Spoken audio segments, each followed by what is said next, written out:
യേശുവിൽ ഏറ്റവും അനുഗ്രഹീതരായ പ്രിയപ്പെട്ടവരെ, ഇന്നേ ദിവസം ഏറ്റവും നല്ല അനുഗ്രഹമുള്ളൊരു ദിവസമാകാൻ നിങ്ങൾക്ക് വേണ്ടി പ്രാർത്ഥിക്കുന്നു. കുടുംബത്തിന് വേണ്ടി പ്രാർത്ഥിക്കുന്നു. നിങ്ങളുടെ പ്രാർത്ഥന ആവശ്യങ്ങളെ സമർപ്പിച്ചുകൊണ്ട് പ്രാർത്ഥിക്കുന്നു. നിങ്ങളുടെ എല്ലാ ഉദ്യമങ്ങളെയും അധ്വാനങ്ങളെയും യാത്രകളെയും എല്ലാം സർവശക്തനായ ദൈവത്തിൻ്റെ കരങ്ങളിൽ ഈ പ്രഭാതത്തിൽ തന്നെ സമർപ്പിച്ച് ഏൽപ്പിച്ചുകൊണ്ട് പ്രാർത്ഥിക്കുന്നു. പഠനമേഖലകൾ അനുഗ്രഹമാകുവാൻ പ്രാർത്ഥിക്കുന്നു. നിങ്ങളുടെ വരുമാന മാർഗങ്ങൾ അനുഗ്രഹമാകുവാൻ പ്രാർത്ഥിക്കുന്നു. നിങ്ങളുടെ കുടുംബജീവിതം അനുഗ്രഹമാകുവാൻ പ്രാർത്ഥിക്കുന്നു. നിങ്ങളുടെ തലമുറകൾ അനുഗ്രഹമാകുവാൻ പ്രാർത്ഥിക്കുന്നു. പരിശുദ്ധാത്മാവേ, ഈ ദിവസം ദൈവത്തിൻ്റെ കരം ഇവരുടെ ജീവിതത്തിൽ വെളിപ്പെടണമേ. അത്ഭുതങ്ങളും അടയാളങ്ങളും ജീവിതത്തിൽ അനുഭവിച്ചറിയുവാൻ ഇന്നിടവരുത്തണമേ. ഞങ്ങളെല്ലാവർക്കും വേണ്ടി പ്രാർത്ഥിക്കുന്നു. ഇന്ന് നമുക്ക് ഒത്തിരി പ്രതീക്ഷയോടെ പ്രാർത്ഥനയോടെ ദൈവവചനം നമുക്ക് കേൾക്കാം. അതിനായി നമ്മുടെ ശരീരത്തെയും മനസ്സിനെയും നമുക്കൊരുക്കാം. ഒരു വ്യക്തിക്ക് വേണ്ടി പ്രാർത്ഥിക്കുമ്പോൾ ആ വ്യക്തി പറഞ്ഞൊരു വാക്കിങ്ങനെയാണ്: നഷ്ടങ്ങളുടെ പരാജയങ്ങളുടെ ഒരു ലിസ്റ്റ് തന്നെ ഞാൻ തയ്യാറാക്കിയിട്ടുണ്ട്. എൻ്റെ ജീവിതത്തിൽ സംഭവിച്ചത്, ഞാൻ ചെന്നിടത്തൊക്കെയും എനിക്ക് പരാജയമാണുണ്ടായത്. ചെന്നിടത്തൊക്കെയും എനിക്ക് നഷ്ടങ്ങളാണുണ്ടായത്. ഞാൻ എൻ്റെ നഷ്ടങ്ങളും പരാജയങ്ങളും ഒരു ലിസ്റ്റ് തന്നെ അതിൻ്റെ തയ്യാറാക്കി വച്ചിട്ടുണ്ട്.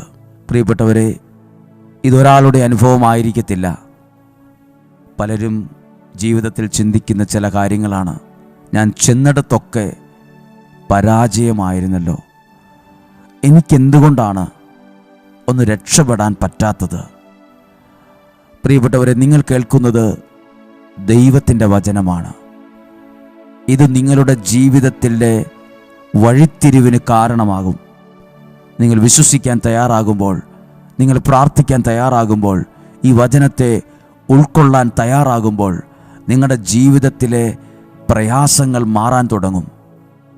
ഏതെങ്കിലും തിന്മയുടെ ശക്തികൾ തുടർച്ചയായി പരാജയം തന്ന് നഷ്ടങ്ങൾ തന്ന് നിങ്ങളെ ഇഞ്ചിഞ്ചായി തകർക്കുന്നത് പോലെ നിങ്ങൾക്ക് തോന്നുന്നുണ്ടോ?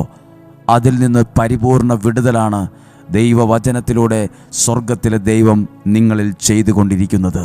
നമ്മളിന്ന് കേൾക്കാൻ പോകുന്ന വചനം: മനുഷ്യനോട് മത്സരിച്ചോടി നീ തളർന്നെങ്കിൽ കുതിരകളോട് എങ്ങനെ മത്സരിക്കും?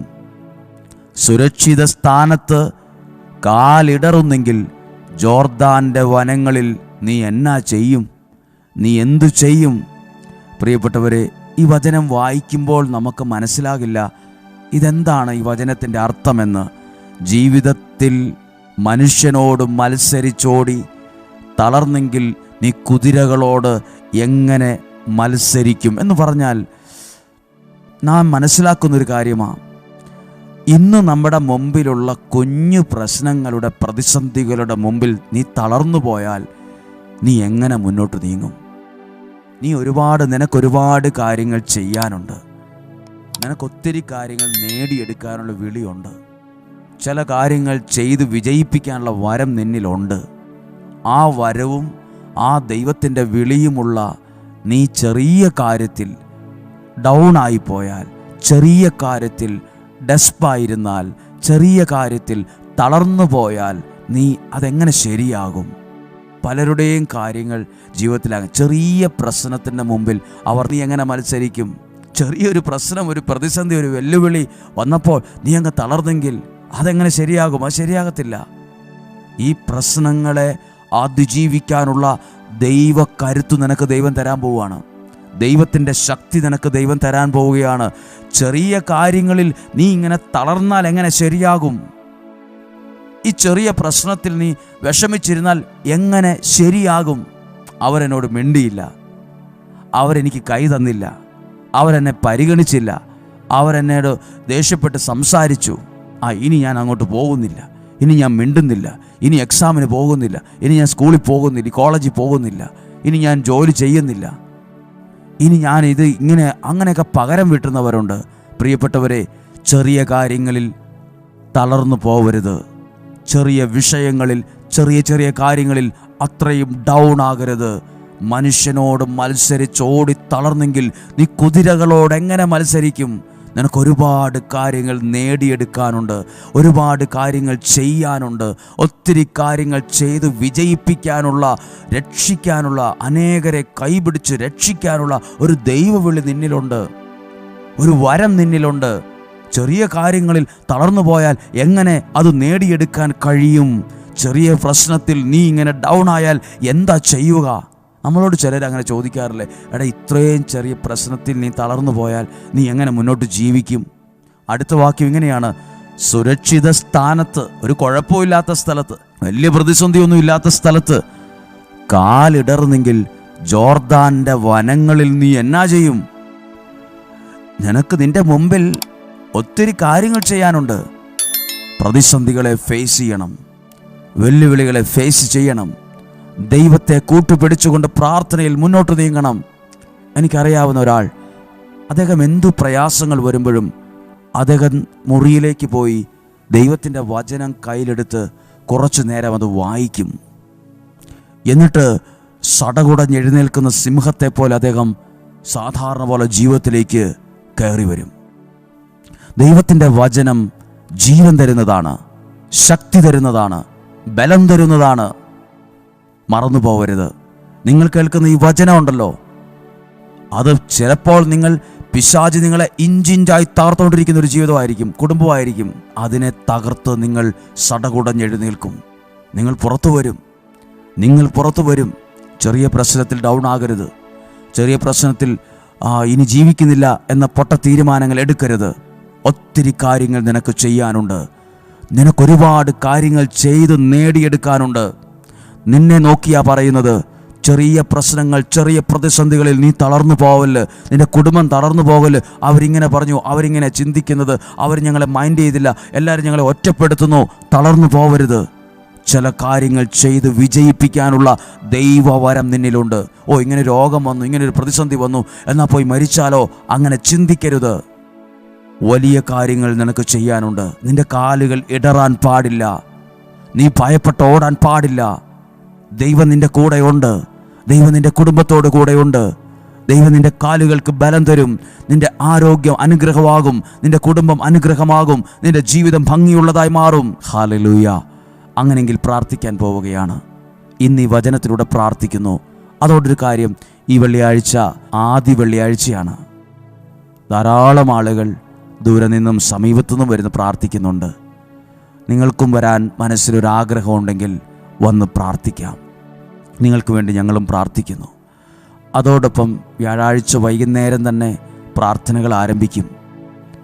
അവരുടെ പേരുകൾ പറഞ്ഞ് നിയോഗം സമർപ്പിച്ച് പ്രാർത്ഥിക്കും.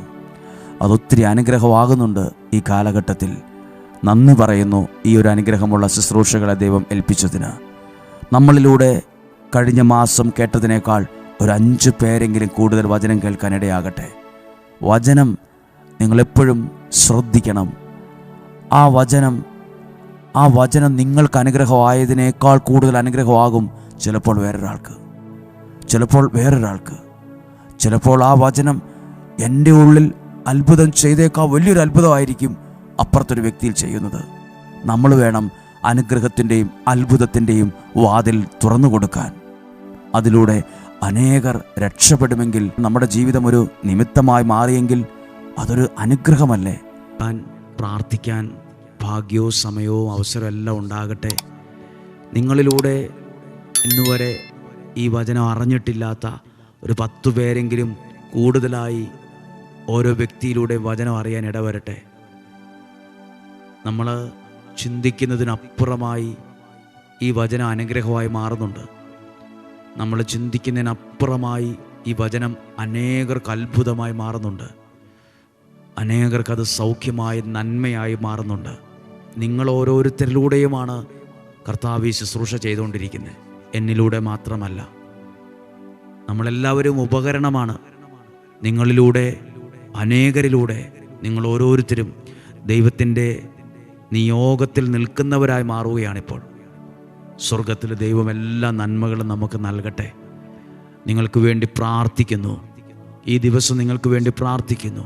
ഇവിടെ നിയോഗം സമർപ്പിച്ചവർക്ക് വേണ്ടി പ്രാർത്ഥിക്കുന്നു. അവരുടെ നിയോഗങ്ങൾക്കെല്ലാം വേണ്ടി പ്രാർത്ഥിക്കുന്നു. നിങ്ങൾ എഴുതിയ എഴുത്തിലൂടെ അയച്ച പ്രാർത്ഥനകൾക്ക് വേണ്ടി പ്രാർത്ഥിക്കുന്നു. ഇമെയിലിലൂടെ അയച്ച നിയോഗത്തിനായി പ്രാർത്ഥിക്കുന്നു. വാട്സപ്പിലൂടെ അയച്ച നിയോഗത്തിനായി പ്രാർത്ഥിക്കുന്നു. നേരിട്ട് വന്നും എഴുതി തന്നും ഷെയർ ചെയ്തും പ്രാർത്ഥന ചോദിച്ചവരുണ്ട്. അവർക്ക് വേണ്ടിയും ഞങ്ങൾ പ്രാർത്ഥിക്കുന്നു. ഒരാളെപ്പോലും മാറ്റി നിർത്താതെ എല്ലാവരെയും യേശുവിൻ്റെ സ്നേഹത്തിൽ കണ്ടുകൊണ്ട്, ആ ഒരു സ്നേഹത്തിൽ ബഹുമാനിച്ചുകൊണ്ട് നിങ്ങൾക്ക് വേണ്ടി പ്രാർത്ഥിക്കുന്നു. ആമേൻ. അനുഗ്രഹമുള്ള ഒരു വചനം കൂടി നമുക്ക് ശ്രദ്ധിക്കാം. ജെറമിയ പ്രവാചകന്റെ പുസ്തകം 32-ാം അധ്യായം 17-ാമത്തെ വാക്യം.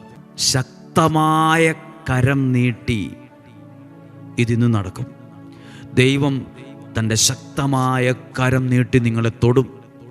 ദൈവം തൻ്റെ ശക്തമായ കരം നീട്ടി നിങ്ങളെ ഈ അവസ്ഥയിൽ നിന്ന് രക്ഷപ്പെടുത്തും.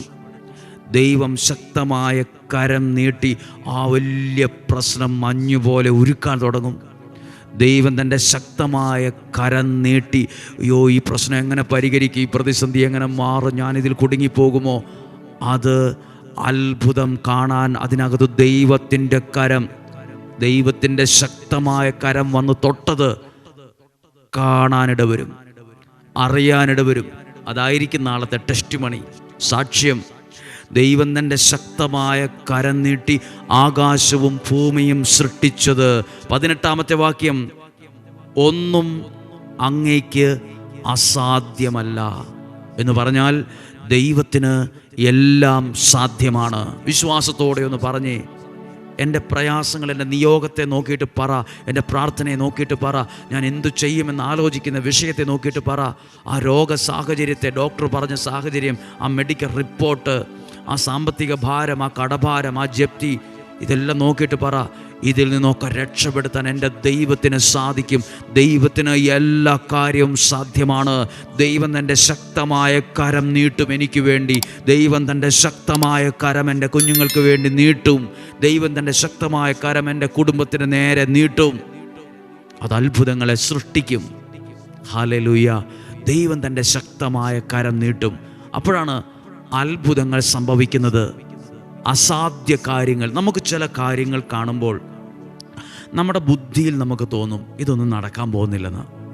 നമുക്ക് ചില കാര്യങ്ങളെ കാണുമ്പം, അറിയുമ്പം, കേൾക്കുമ്പോഴൊക്കെ നമ്മുടെ ബുദ്ധി നമുക്കങ്ങ് തോന്നും, നമ്മുടെ ആലോചനയിൽ നമുക്ക് തോന്നും ഇതൊന്നും നടക്കാൻ പോകുന്ന കാര്യമൊന്നുമല്ല, ഇതൊന്നും ശരിയാകും തോന്നുന്നില്ല എന്ന് ചിന്തിച്ച കാര്യങ്ങളിൽ ദൈവത്തിൻ്റെ കരം വരുമ്പോൾ അവിടെ അത്ഭുതങ്ങൾ കാണാൻ തുടങ്ങും. അവിടെ ഇന്ന് ഈ ഒരു മാസം പ്രാർത്ഥിക്കുന്ന ഓരോ കാര്യങ്ങളും ചേർത്ത് വച്ചിട്ട് നിങ്ങൾ അതിലേക്ക് ദൈവത്തിൻ്റെ ശക്തമായ കരം വെളിപ്പെടുന്നത് വിശ്വാസത്തിൽ കണ്ട്, ദൈവത്തിൻ്റെ ശക്തമായ കരം വരുമ്പോൾ അവിടെ അസാധ്യ കാര്യങ്ങൾ സാധ്യമാകാൻ തുടങ്ങും. ഒരിക്കലും നടക്കുകയില്ലെന്ന് ചിന്തിച്ച കാര്യങ്ങൾ അവിടെ ദൈവം നടത്താൻ തുടങ്ങും, ദൈവം നടത്തിത്തരാൻ തുടങ്ങും. കാര്യങ്ങൾ മറിയും. നിങ്ങളുടെ ജീവിതത്തിൻ്റെ പ്രതിസന്ധികൾ മാറാൻ തുടങ്ങും. സത്യമാ പറഞ്ഞത്, ദൈവത്തിന് ഒന്നും അസാധ്യമല്ല എന്ന് പറഞ്ഞാൽ എല്ലാം സാധ്യമാണ്. അതുകൊണ്ടാണ് സങ്കീർത്തനം 91-ാം സങ്കീർത്തനത്തിൻ്റെ അവസാന വാക്യത്തിൽ എഴുതിയിട്ടുണ്ട്, എൻ്റെ രക്ഷ ഞാൻ അവന് കാണിച്ചു കൊടുക്കും. അപ്പോൾ കാണാൻ പാകത്തിന് അനുഗ്രഹം വരുന്നത് ദൈവത്തിൻ്റെ രക്ഷ, ദൈവത്തിൻ്റെ വിടുതൽ, ദൈവത്തിൻ്റെ നന്മ നിനക്ക് കാണാൻ കഴിയത്തക്ക വിധം ദൈവം അവിടെ വെളിപ്പെടുത്താൻ തുടങ്ങും എന്ന് പറഞ്ഞ വിശ്വാസത്തിൽ എൻ്റെ രക്ഷ, ദൈവത്തിൻ്റെ രക്ഷ ഞാൻ കാണും, ദൈവത്തിൻ്റെ ഇടപെടൽ ഞാൻ കാണും, എൻ്റെ കുടുംബത്തിനകത്ത് ദൈവപ്രവൃത്തി ഞാൻ കാണും, ദൈവത്തിൻ്റെ കരം എനിക്ക് വേണ്ടി നീട്ടപ്പെട്ടത് ഞാൻ കാണുന്നു, ദൈവത്തിൻ്റെ കരം എനിക്ക് വേണ്ടി ചലിക്കുന്നത്, അനങ്ങുന്നത്. നമ്മൾ ചില വിഷയത്തെ നോക്കിയിട്ട് പറയല്ലേ, ദൈവം ഇത്രയും നാൾ പ്രാർത്ഥിച്ചിട്ടും ഒരനക്കവും ഇല്ലല്ലോ, ഒരു മാറ്റവും. ദൈവത്തിൻ്റെ ശക്തമായ കരം അതിലേക്ക് തൊടും. നിൻ്റെ ജീവിതത്തെ തൊടും, നിൻ്റെ ചതഞ്ഞ മനസ്സിനെ തൊടും, നിൻ്റെ തളർന്ന ജീവിതത്തെ തൊടും, നിൻ്റെ തകർന്ന കുടുംബത്തെ തൊടും. നിൻ്റെ വഴിതെറ്റിപ്പോയ മക്കളുണ്ടോ, അവരെ ദൈവത്തിൻ്റെ ശക്തമായ കരം തൊടും. അസാധ്യ കാര്യങ്ങളെ ദൈവം സാധ്യമാക്കി തരും. ചില കാര്യങ്ങൾ ഞാൻ നിങ്ങളോട് ഓർക്കുകയാണ്. നമുക്ക് ചില ആളുകൾക്ക് വേണ്ടി പ്രാർത്ഥിക്കുമ്പോൾ നമുക്ക് തോന്നും, ദൈവം ഇവർ ഈ പറഞ്ഞ പ്രാർത്ഥനാ വിഷയം നടക്കുമോ, ഇതൊക്കെ വലിയ കാര്യമാണല്ലോ. ഞാനൊരു കുഞ്ഞു കാര്യം പറയാം. ഒരു ഭാര്യയും ഭർത്താവും, ആ ഭാര്യയും ഭർത്താവും നല്ല സ്നേഹത്തിൽ ജീവിക്കുന്നവരാണ്. പക്ഷെ ഭർത്താവ് അത്ര ഈ വചനം കേൾക്കുക, പ്രാർത്ഥിക്കുക എന്ന വിഷയമൊന്നും അത്ര ഉൾക്കൊള്ളുന്ന ഒരാളല്ല. അങ്ങനെ ഭാര്യ ഒരു ദിവസം നിർബന്ധിച്ചു. അങ്ങനെ ഭർത്താവ് ഭാര്യയോട് പറഞ്ഞു, എനിക്ക് ഇതിലൊന്നും വലിയ വിശ്വാസമൊന്നുമില്ല, എന്നാലും നീ പറഞ്ഞുകൊണ്ട് വേണം ഞാൻ കേൾക്കാം, നീ പറഞ്ഞുകൊണ്ട് ഞാൻ കേൾക്കാം. അങ്ങനെ ഈ മനുഷ്യൻ കേൾക്കാൻ തുടങ്ങി. അപ്പോൾ അവരുടെ ജീവിതത്തിൽ ആ മനുഷ്യൻ്റെ ജീവിതവുമായി ബന്ധപ്പെട്ട് ഒരു കുറച്ച് സ്ഥലം 7-8 വർഷമായി വലിയൊരു പ്രശ്നത്തിൽ കിടക്കുന്നൊരു ഭൂമിയാണ്. അപ്പോൾ അദ്ദേഹം ആ വിഷയം ഭാര്യ പറഞ്ഞു, നമുക്കിത് നിയോഗം എഴുതി വെച്ചാലോ എന്ന്. അപ്പോൾ അദ്ദേഹം പറഞ്ഞു, കോടതി ഇടപെട്ടു, നിയമം ഇടപെട്ടു, നമ്മൾ എത്രയോ പേർ നല്ല സ്നേഹത്തിൽ കൊടുത്തു, അങ്ങനെ ചെയ്ത് ഇങ്ങനെ. എന്നിട്ട് നടക്കാത്ത കാര്യമാണോ പേപ്പറിൽ എഴുതി വെച്ചാൽ നടക്കുന്നത്? പേപ്പർ എഴുതി പല ആൾക്കാരും സ്വാധീനമുള്ളവരും കഴിവുള്ളവരും എല്ലാ വിധത്തിലും ഇടപെട്ടു, എന്നിട്ട് ശരിയാകാത്തതാണോ നീ ഒരു പേപ്പർ എഴുതി വെച്ച് നടക്കുന്നത്? അപ്പോൾ ആ ഭാര്യ പറഞ്ഞു, നിങ്ങൾ വിശ്വസിച്ച് പ്രാർത്ഥിക്കുക, ദൈവത്തിന് അസാധ്യ കാര്യങ്ങൾ ചെയ്തു തരാൻ പറ്റും. അവരുടെ ജീവിതത്തിൽ അത്ഭുതം നടന്നപ്പോഴാണ് ഞാനിതറിയുന്നത്. അത്ഭുതം നടന്ന വിവരം പറഞ്ഞപ്പോഴാണ് ഞാനിവരെ അറിയത്തില്ല. ആ കുടുംബം എന്നോട് പറഞ്ഞപ്പോഴാണ് ഞാനിതറിയുന്നത്. നമ്മൾ ചിന്തിക്കും, ഇതെങ്ങനെ നടക്കാനാണ്, ഇതെങ്ങനെ ശരിയാകാനാണ്? ഇത്രയും നാൾ നോക്കിയിട്ടും അവരും ഇവരും ഒക്കെ ഇതിനേക്കാൾ വലിയ കൊമ്പന്മാരെ നോക്കിയിട്ടും ഒരനക്കവും ഉണ്ടായിരുന്നില്ല, ഒരു മാറ്റവും ഉണ്ടായിരുന്നില്ല. പിന്നെയാണോ ഇങ്ങനെ പ്രാർത്ഥിച്ചാൽ ദൈവത്തിന് എല്ലാം സാധ്യമാണ്? പ്രാർത്ഥിക്കാൻ തയ്യാറാകുക, ദൈവത്തിൻ്റെ അത്ഭുതങ്ങൾ കാണാൻ തുടങ്ങും. ചിലരെയൊക്കെ ചേർത്ത് പിടിച്ച് പ്രാർത്ഥിക്കണം. ചിലർ അത്ര വിശ്വാസം ഇല്ല, ചിലർക്ക് താല്പര്യമില്ല. സാരമില്ല, ഒരു ദിവസം കേൾക്കാൻ പറ. അവരിൽ ഒരു പ്രാവശ്യം കേൾക്കുമ്പോൾ അവർക്കൊരു അനുഭവം ഉണ്ടായിക്കൊള്ളും. ഞാനിങ്ങനെ ഓർക്കാറുണ്ട്, പണ്ട് ഞാനിങ്ങനെ ചിന്തിക്കുമായിരുന്നു, ഞാൻ എങ്ങനെ വചനം പ്രസംഗിക്കും, ഞാൻ എങ്ങനെ ഒരു ധ്യാനം നടത്തും, എനിക്കെങ്ങനെ ക്ലാസ്സുകൾ എടുക്കാൻ പറ്റും. എനിക്കതെല്ലാം അസാധ്യമായൊരു കാര്യമായിട്ട് തോന്നുമായിരുന്നു. എനിക്ക് വെപ്രാളം തോന്നുമായിരുന്നു, എനിക്ക് ടെൻഷൻ തോന്നുമായിരുന്നു, എനിക്ക് ആശങ്ക തോന്നുമായിരുന്നു. എന്നെക്കൊണ്ട് പറ്റുമോ, എന്നെക്കൊണ്ട് സാധിക്കുമോ, എനിക്കിങ്ങനെ ക്ലാസ് എടുക്കാൻ പറ്റുമോ? ഇത്രയും മാസങ്ങൾ എനിക്ക് വചനം എടുക്കാൻ പറ്റും. ഞാൻ 5-6 ക്ലാസ് അല്ലല്ലോ, മാസങ്ങളിങ്ങനെ എടുക്കണമെങ്കിൽ ദൈവമേ എന്തു ചെയ്യും? എനിക്ക് ആശങ്കയും വെപ്രാളവും ടെൻഷനും ആശങ്കയും എല്ലാം ഉണ്ടായിരുന്നു. പക്ഷെ ഞാൻ വിശ്വസിക്കുന്നു, ദൈവത്തിനെല്ലാം സാധ്യമാണ്. ദൈവത്തിനെല്ലാം സാധ്യമായവൻ്റെ കരങ്ങളിൽ നമ്മുടെ ജീവിതം കൊടുക്കാനും പ്രാർത്ഥിക്കാനും സമർപ്പിക്കാനും തുടങ്ങുമ്പോൾ അസാധ്യ കാര്യങ്ങൾ സാധ്യമാകാൻ തുടങ്ങും. ഹല്ലേലൂയ. അങ്ങനെയെങ്കിൽ ഇന്ന് പ്രാർത്ഥിക്കട്ടെ, നിങ്ങൾക്ക് വേണ്ടി പ്രാർത്ഥിക്കട്ടെ, നിങ്ങളുടെ കുടുംബത്തിന് വേണ്ടി പ്രാർത്ഥിക്കട്ടെ. രോഗത്താൽ ഭാരത്താൽ ക്ഷീണിച്ച അവസ്ഥയിലാണോ, സാമ്പത്തികമായി തകർന്ന ഒരവസ്ഥയിലാണോ, നിനക്ക് വേണ്ടി അത്ഭുതം ചെയ്യാൻ ദൈവത്തിൻ്റെ കരം നിൻ്റെ നേർക്ക് ഇന്ന് നീട്ടുന്നുണ്ട്. അടുത്ത വാക്യമാണ്, എൻ്റെ രക്ഷ ഞാൻ നിന്നെ കാണിച്ചു തരും. ദൈവത്തിൻ്റെ അത്ഭുതം നീ കാണും, ദൈവത്തിൻ്റെ ഈ പ്രവർത്തിക്കുന്ന കരം നീ കാണും, ദൈവത്തിൻ്റെ ശക്തി നീ കാണും. അത് നിങ്ങളുടെ കുഞ്ഞുങ്ങളിൽ കാണും, വീടിനകത്ത് കാണും, ശരീരത്തിനകത്ത് കാണും, പ്രതിസന്ധിക്കകത്ത് കാണും, വെല്ലുവിളിക്കകത്ത് കാണും. ഭാവി ജീവിതവുമായി ബന്ധപ്പെട്ട് പ്രയത്നിക്കുന്ന വിഷയത്തിനകത്ത് ദൈവത്തിൻ്റെ കരം കാണും. പ്രാർത്ഥിക്കാൻ പോകുന്നു, നിങ്ങൾക്ക് വേണ്ടി പ്രാർത്ഥിക്കുന്നു, നിങ്ങളെ അനുഗ്രഹിച്ച് പ്രാർത്ഥിക്കുന്നു. ഈശോയുടെ നല്ല ആശീർവാദം സ്വീകരിക്കാം. നമ്മുടെ കർത്താവ് ഈശോ മിശിഹായുടെ കൃപയും പിതാവായ ദൈവത്തിൻ്റെ സ്നേഹവും പരിശുദ്ധാത്മാവിൻ്റെ സഹവാസവും നിങ്ങളോട് കൂടെ ഉണ്ടായിരിക്കട്ടെ. നിങ്ങളെല്ലാവരും ഒന്ന് വിശ്വാസത്തിൽ പറഞ്ഞ്, ദൈവത്തിനെല്ലാം സാധ്യമാണ്, എൻ്റെ ദൈവത്തിനെല്ലാം സാധ്യമാണ്, എൻ്റെ രക്ഷ ഞാൻ അവന് കാണിച്ചു കൊടുക്കുമെന്ന വചനത്തിൽ വിശ്വസിക്കുന്നു. ദൈവത്തിൻ്റെ രക്ഷ ഈ ഡെയിലി ബ്ലെസ്സിങ്ങിലൂടെ വചനം കേൾക്കുന്ന ഓരോ വ്യക്തിയും കുടുംബവും അറിയാനും കേൾക്കാനും ഇവിടെ വരണം. ദൈവത്തിൻ്റെ അത്ഭുതങ്ങൾ നിങ്ങൾ കാണും, ദൈവത്തിൻ്റെ അത്ഭുത ശക്തി നിങ്ങൾ അനുഭവിക്കും. ദൈവത്തിൻ്റെ അനുഗ്രഹങ്ങൾ രോഗത്തിൽ നിന്നും അപകടത്തിൽ നിന്നും നിങ്ങളെ സംരക്ഷിക്കും. ദീർഘായുസ്സും ആരോഗ്യവും തരും, സന്തോഷവും സമാധാനവും ദൈവം തരും. നിങ്ങൾ പ്രാർത്ഥിക്കുന്ന നിങ്ങളുടെ ജീവിതത്തിലും കുടുംബത്തിലും ദൈവത്തിൻ്റെ അത്ഭുത സംരക്ഷണം നിറയട്ടെ. വേലി കെട്ടി ദൈവം നിങ്ങളുടെ കുടുംബത്തെ സംരക്ഷിക്കട്ടെ. ആരും വഴിതെറ്റി പോകത്തില്ല, തെറ്റായ ബന്ധങ്ങളിൽ പോകത്തില്ല. ദൈവം നിങ്ങളുടെ കുടുംബത്തിന് ഐശ്വര്യവും സമ്പത്തും ആവശ്യത്തിനനുസരിച്ച് ദൈവം തരും. ദൈവത്തിന് നല്ല ജോലി, നല്ല വീട്, നല്ല ഭാവി, നല്ല ആരോഗ്യം, നല്ല ആയുസ്സ് എല്ലാം ദൈവം തരും. ദൈവം തരും. നൽകുന്നവനാണ് ദൈവം, അനുഗ്രഹിക്കുന്നവനാണ് ദൈവം, സംരക്ഷിക്കുന്നവനാണ് ദൈവം. ഈശോയുടെ നാമത്തിൽ നിങ്ങളെ അനുഗ്രഹിച്ച് ആശീർവദിച്ച് പ്രാർത്ഥിക്കുന്നു, ഇപ്പോഴും എപ്പോഴും എന്നേക്കും. ആമേൻ. സ്വർഗത്തിലെ ദൈവം എല്ലാ ആത്മീയ നന്മകളാലും നമ്മെ അനുഗ്രഹിക്കട്ടെ. നാളെ നമുക്ക് ഒരുമിച്ച് കാണാം, ഒരുമിച്ച് പ്രാർത്ഥിക്കാം. ഈ വരുന്ന വെള്ളിയാഴ്ച ആദ്യ വെള്ളിയാഴ്ചയാണ്. ആദ്യ വെള്ളിയാഴ്ചയാണ്. ധാരാളം ആയിരക്കണക്കിന് ആളുകൾ ഒരുമിച്ച് കൂടി പ്രാർത്ഥിക്കുന്ന ഒരു ദിവസമാണ്. നിങ്ങൾക്കും സാധ്യമാണെങ്കിൽ ആ ദിവസം വരാം, പ്രയോജനപ്പെടുത്താം. അതോടൊപ്പം വ്യാഴാഴ്ച വൈകുന്നേരവും 5 മണി മുതൽ 9 മണി വരെ ഭാവി നല്ല പേരും നിയോഗവും പറഞ്ഞ് പ്രാർത്ഥിക്കുന്നുണ്ട്. നിങ്ങൾക്ക് വേണ്ടി പറഞ്ഞു പ്രാർത്ഥിക്കും, വിശ്വാസം പറഞ്ഞു പ്രാർത്ഥിക്കും, വിശ്വാസം പ്രഖ്യാപിച്ച് പ്രാർത്ഥിക്കും. വെള്ളിയാഴ്ച പ്രാർത്ഥിക്കും. സാധിക്കുന്നവർ വരിക.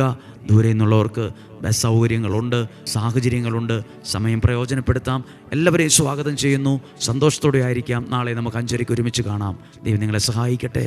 ആമേൻ. ആദ്യ വെള്ളിയാഴ്ചയാണ് ഈ വരുന്ന വെള്ളിയാഴ്ച. ആദ്യ വെള്ളിയാഴ്ചയാണ്. ധാരാളം ആയിരക്കണക്കിന് ആളുകൾ ഒരുമിച്ച് കൂടി പ്രാർത്ഥിക്കുന്ന ഒരു ദിവസമാണ്. നിങ്ങൾക്കും സാധ്യമാണെങ്കിൽ ആ ദിവസം വരാം, പ്രയോജനപ്പെടുത്താം. അതോടൊപ്പം വ്യാഴാഴ്ച വൈകുന്നേരവും 5 മണി മുതൽ 9 മണി വരെ പേരും നിയോഗവും പറഞ്ഞ് പ്രാർത്ഥിക്കുന്നുണ്ട്. നിങ്ങൾക്ക് വേണ്ടി പറഞ്ഞു പ്രാർത്ഥിക്കും, വിശ്വാസം പറഞ്ഞു പ്രാർത്ഥിക്കും, വിശ്വാസം പ്രഖ്യാപിച്ച് പ്രാർത്ഥിക്കും. വെള്ളിയാഴ്ച പ്രാർത്ഥിക്കും. സാധിക്കുന്നവർ വരിക. ദൂരെ നിന്നുള്ളവർക്ക് ബസ് സൗകര്യങ്ങളുണ്ട്, സാഹചര്യങ്ങളുണ്ട്. സമയം പ്രയോജനപ്പെടുത്താം. എല്ലാവരെയും സ്വാഗതം ചെയ്യുന്നു. സന്തോഷത്തോടെ ആയിരിക്കാം. നാളെ നമുക്ക് 5:30 ഒരുമിച്ച് കാണാം. ദൈവം നിങ്ങളെ സഹായിക്കട്ടെ.